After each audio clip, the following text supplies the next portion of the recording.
বিচারের বাণী নীরবে নিভৃতে কাঁদে। আজ এতগুলো দিন হলো পার, আমাকে জ্বালিয়ে পুড়িয়ে করেছে ছাড়খাড়। পারলে পারলে কিছু করতে পারলে ওদের পারবে না, কারণ ওদের হাতেই তো সমস্ত শাসনভার। এমনভাবেই চলতে হবে গোটা সমাজকে, কারণ কিছু স্বার্থান্বেষী মানুষ আজ বিক্রি হয়ে গেছে ওদের কালো টাকার কাছে। এই মোমবাতি মিছিল, মশাল, পোস্টার, ব্যানার, রাত দখল কোনো কিছুকেই এরা তোয়াক্কা করে না, কারণ এরা জানে এসব কতদিন চলতে পারে।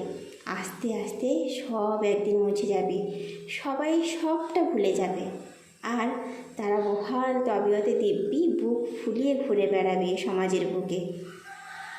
আর কতদিন এইভাবে বিচারের বাণী নীরবে নিভৃতে কাঁদবে। নমস্কার।